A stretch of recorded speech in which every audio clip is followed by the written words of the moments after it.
Dobrý deň. V tomto návode si ukážeme, ako pridať nový test k existujúcim programom Liquas.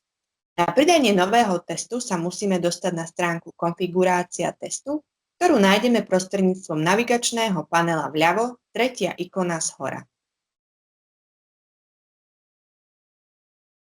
Kliknutím na rozbaľovacie menu vľavo od názvu programu sa účastníkom zobrazia všetky testy, ktoré sú v súčasnosti nakonfigurované pre daný program.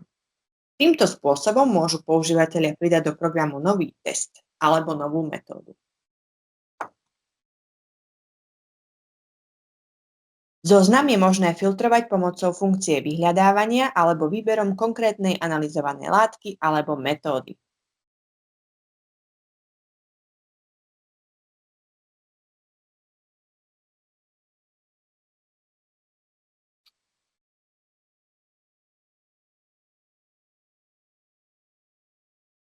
Poradie zoznamu je možné podľa potreby upraviť kliknutím na rôzne hlavičky stĺpcov. Všetky testy, ktoré už boli zaregistrované na predchádzajúcej webovej stránke Request.net, boli prenesené na novú webovú stránku Request.com. Ak ste existujúcim používateľom, mali by ste už vidieť všetky detaily testov pre vaše existujúce programy. Ak ste nový používateľ Request alebo existujúci používateľ, ktorý chce pridať ďalší analyt už k existujúcim programom, jednoducho prejdeme do pravého horného rohu a klikneme na ikonu plus. Vyberte analyt, ktorý chcete pridať. Následne zvoľte metódu, dodávateľa reagencií a jednotku, ktorej budete zadávať výsledky.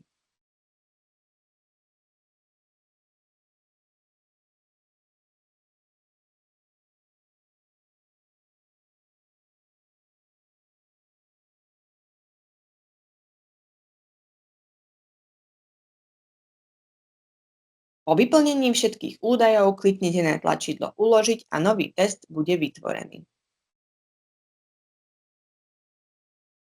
Ak si želáte deaktivovať alebo aktivovať ktorýkoľvek už existujúci test, stačí kliknúť na prepínač ovládania aktivované, deaktivované a potvrdiť svoju voľbu.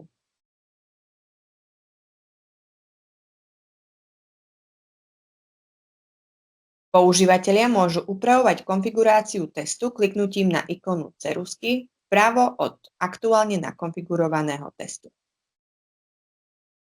Dôležité upozornenie: záznamy, ktoré sú aktuálne v používaní, teda prepojení s analýzou kontroly kvality, nie je možné vymazať.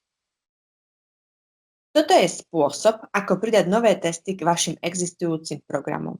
Ak však chcete začať zadávať výsledky pre tieto nové testy na novej webovej stránke, je potrebné vykonať ešte jeden krok.